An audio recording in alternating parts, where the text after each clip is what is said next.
معاذ بن جبل رضی اللہ تعالیٰ عنہ کو آقا علیہ الصلوۃ والسلام نے یہ دعا سکھلائی کہ جب بھی آپ نماز پڑھیں، نماز پڑھنے کے بعد یہ دعا پڑھنی ہے، کثرت کے ساتھ یہ دعا پڑھنی ہے، یا اللہ، یا اللہ مجھے توفیق دے، میری تائید کر اپنے ذکر کے کرنے کا، شکر کے ادا کرنے کا اور احسن انداز سے عبادت کی کرنے کا۔ حضرت سیدنا جابر رضی اللہ تعالیٰ عنہ فرماتے ہیں کہ رسول اکرم صلی اللہ علیہ وسلم کو ایک دفعہ میں نے تازہ کھجوریں کھلائی اور تازہ پانی پلایا۔ کھجوریں کھلانے کے بعد، پانی پینے کے بعد آقا علیہ الصلوۃ والسلام نے ارشاد فرمایا، یہ وہ نعمتیں ہیں کہ قیامت کے دن اللہ عز و جل جو ہے ان نعمتوں کے متعلق جو ہے ہم سے پوچھیں گے۔ یعنی جو نعمت اللہ عز و جل نے ہمیں مہیا کیے ہیں، اللہ عز و جل جو ہے ایک نعمت کا جو ہے ہم سے سوال کریں گے، اور ان نعمتوں کا حق کیا ہے کہ ہم دنیاوی زندگی میں جو نعمت بھی استعمال کریں،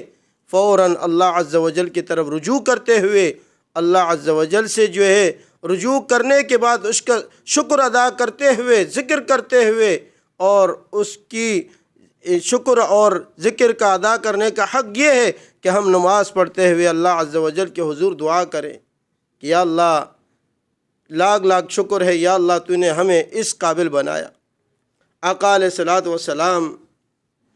سے ایک دفعہ رب کائنات نے حضرت سیدنا ابو امامہ باہلی رضی اللہ تعالیٰ عنہ فرماتے ہیں کہ عرض علیہ ربی، اللہ عز و جل نے میرے لیے یہ بطحہ وادی کو جو ہے نا پیش کیا،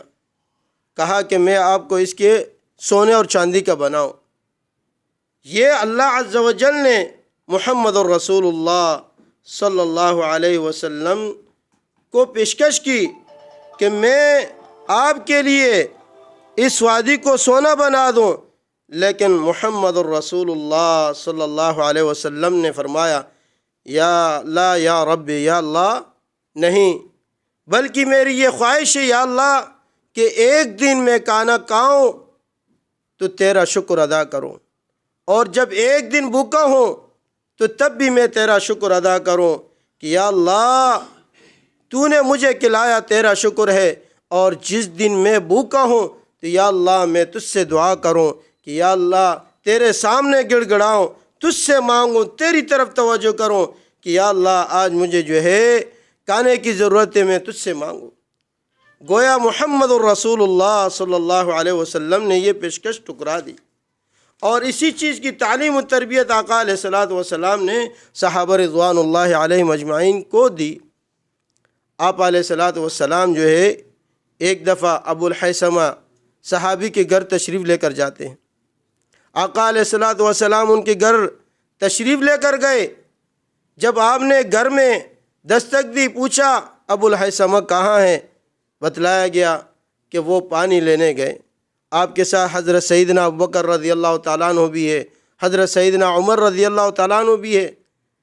آقا علیہ الصلوۃ والسلام واپس ہی پلٹتے ہیں، جو ہی پلٹتے ہیں پیارے صحابی ابو الحیثمہ رضی اللہ تعالیٰ عنہ تشریف لے کر آتے ہیں۔ آقا علیہ الصلوۃ والسلام کو دیکھتے ہی آقا علیہ الصلوۃ والسلام کے ساتھ فوراً محبت برا انداز سے ملتے ہوئے چمٹ جاتے ہیں، محمد الرسول اللہ صلی اللہ علیہ وسلم کو اپنے باغ میں لے کر جاتے ہیں، کیونکہ یہ صحابی جو ہے باغوں کے کھیتوں کے مالک تھے، اور کافی ریوڑیں ان کے پاس تھی، بکریوں کے ریوڑ۔ آقا علیہ الصلوۃ والسلام کو اپنے باغوں میں سے ایک باغ میں لے کر جاتے ہیں۔ آقا علیہ الصلوۃ والسلام کے لیے چادر بچھائی جاتی ہے، اور یہ پیارے صحابی خود فرماتے ہیں میں سب سے بہترین کھجوروں کے درختوں میں سے ایک درخت کے پاس گیا، وہاں سے گچھا جو ہے کھجور کا کاٹ کر لے کے آیا، آقا علیہ الصلوۃ والسلام کی خدمت میں پیش کیا، فرمایا کہ یا رسول اللہ صلی اللہ علیہ وسلم اس گچھے سے جو ہے آپ تناول فرمائیں۔ آقا علیہ الصلوۃ والسلام جو ہے تناول فرماتے گئے۔ حضرت سیدنا ابوبکر صدیق رضی اللہ تعالیٰ عنہ بھی تناول کرتے گئے، حضرت سیدنا عمر رضی اللہ تعالیٰ عنہ بھی۔ اس کے بعد آقا علیہ الصلوۃ والسلام نے فرمایا ھذا والذی نفسی بیدہ من النعیم التی تسألون عنہ یوم القیامہ، فرمایا کہ اللہ کی قسم جو یہ نعمتیں ہم نے استعمال کیے، ضرور بالضرور اللہ عز و جل جو ہے قیامت کے دن ہم سے ان نعمتوں کے متعلق سوال کریں گے۔ فرمایا ذل بارد، آج اگر ہم ٹھنڈا سائے کے نیچے تشریف فرما ہیں اور تر تازہ کھجوریں کھا رہے ہیں، پاک صاف پانی پی رہے ہیں، اللہ عز و جل جو ہے قیامت کے دن ہم سے ضرور بالضرور جو ہے سوال کریں گے۔ اور ایک روایت کے اندر آتا ہے محمد الرسول اللہ صلی اللہ علیہ وسلم نے ارشاد فرمایا کہ اللہ عز و جل جو ہے قیامت کے دن اپنے بندوں میں سے جو سب سے پہلا سوال کریں گے، اپنے بندوں سے جو سب سے پہلا سوال کریں گے، وہ سوال کیا ہوگا؟ ان یقال لہ، اللہ عز و جل ایک اپنے بندے سے کہے گا الم نصح لک، آیا آپ کو ہم نے صحت نہیں دی؟ گویا اگر اللہ عز و جل نے ہمیں صحت دی ہے، جو تندرستی دی ہے، اللہ عز و جل جو ہے صحت کے بارے میں بھی سوال کریں گے، تندرستی کے بارے میں بھی سوال کریں گے، جسم کے بارے میں بھی سوال کریں گے کہ میں نے آپ کو صحت دی، تندرستی دی، جوانی دی، آپ نے اپنے صحت کو، تندرستی کو، جوانی کو کہاں لگایا؟ ایک روایت کے اندر آتا ہے کہ اس وقت تک بندہ اپنے قدموں کو اللہ عز و جل سے ہٹا نہیں پائے گا جب تک اللہ عز و جل جو ہے 4 چیزوں کا سوال نہیں کریں گے۔ بندے اور اللہ عز و جل کے درمیان کوئی ترجمان نہیں ہوگا، ہو بہو اللہ عز و جل اور وہ بندے ہوں گے۔ اگر انسان دائیں جانب دیکھے گا، بائیں جانب دیکھے گا، آگے دیکھے گا، پیچھے، سوائے جہنم کے اور کوئی چیز نظر نہیں آئے گی۔ اور ان 4 سوالات میں سے پہلا سوال انسان سے عمر کے بارے میں پوچھا جائے گا، اور عمر جو ہے یہ اللہ کی دی ہوئی نعمت ہے۔ اور پھر جوانی کے بارے میں پوچھا جائے گا، اس کے بعد مال کے بارے میں، علم کے بارے میں، یہ اللہ عز و جل کی نعمتیں ہیں۔ صحت کا ہونا، تندرستی کا ہونا، یہ اللہ کی نعمتیں ہوئے، اللہ کی دی ہوئی نعمت ہے۔ لیکن افسوس جو انسان سے قیامت کے دن سب سے پہلا سوال کیا جائے گا تو وہ سوال کیا ہوگا؟ آیا آپ کو ہم نے صحت مند، تندرست، توانا نہیں بنایا تھا اور ٹھنڈا پانی نہیں پلایا تھا؟ رب کائنات ارشاد فرماتے ہیں افرأیتم الماء الذی تشربون اانتم انزلتموہ من المزن ام نحن المنزلون، آیا یہ نہیں دیکھ رہے ہیں کہ ہم نے اس پانی کو ہم نے اتارا یا انہوں نے اتارا؟ یہ اللہ عز و جل انسان سے سوال کرتا ہے کہ انسان جس پانی کو تم استعمال کرتے ہو، پیتے ہو، اس پانی کو اتارنے والے، نازل کرنے والا کون ہے؟ اللہ عز و جل، اللہ کی ذات،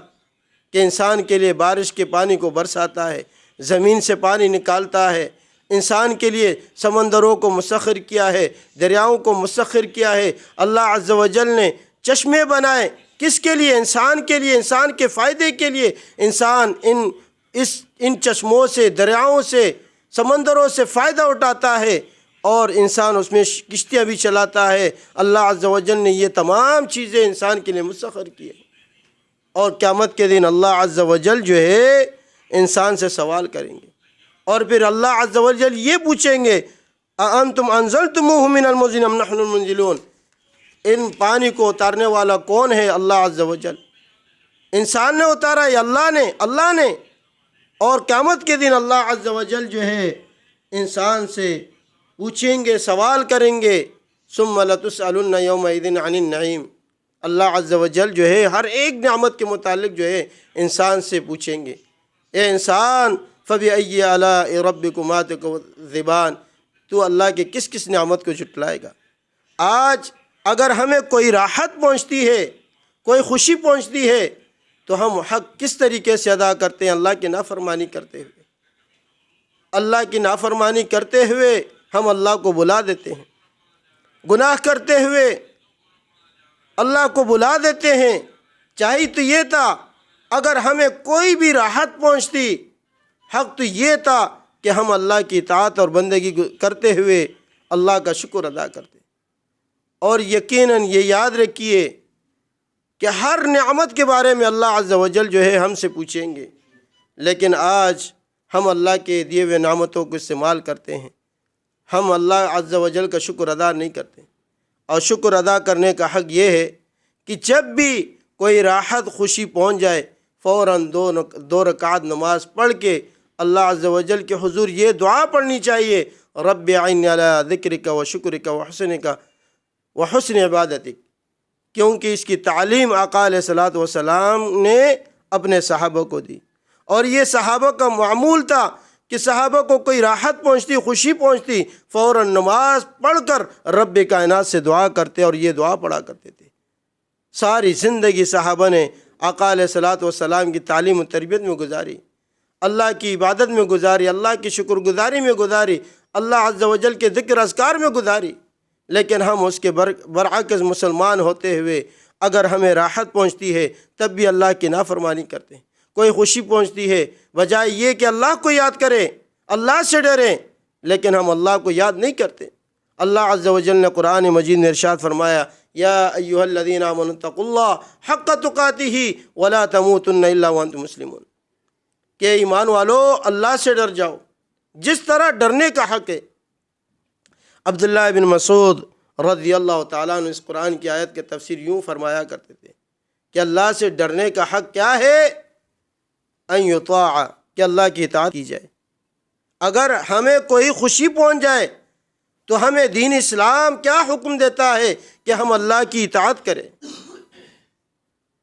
اللہ کی اطاعت، اللہ کی فرمان برداری، اللہ کو یاد رکھیں، ان یطاع فلا یعصى، اللہ کی نافرمانی نہ کی جائے۔ اور جب بھی کسی حالت میں بھی ہو وَيُذْكَرَ، ہمہ وقت جو ہے اللہ عز و جل کو یاد کیا جائے۔ ہمیں کوئی خوشی پہنچ جائے، کوئی راحت پہنچ جائے، کوئی اچھائی پہنچ جائے، کوئی بھی نعمت جو ہے اللہ عز و جل ہمیں میسر کرتا ہے، تو اس صورت میں ہمیں اللہ عز و جل کو یاد رکھنا چاہیے۔ اور یاد کرنے کا طریقہ کیا ہے کہ ہم اللہ عز و جل کا ذکر کریں، چلتے پھرتے جاگتے اٹھتے بیٹھتے ہمہ وقت ہر حالت میں ہر صورت میں ہم اللہ عز و جل کا جو ہے ذکر کریں، اور وَيُشْكَرَ وَلَا يُكْفَرَ، ہم اللہ عز و جل کا شکر کریں، اللہ عز و جل کی دیے ہوئے نعمتوں کو نہ بلائیں، ہمہ وقت جو ہے اللہ عز و جل کا جو ہے شکر ادا کرنا چاہیے۔ اللہ رب العزت سے یہ دعا ہے، اللہ رب العزت جو ہے ہمیں اپنے شکر کرنے کی توفیق دے اور صبر کرنے کی توفیق دے۔ اقول قولی ھذا واستغفر اللہ لکم ولسائر المسلمین۔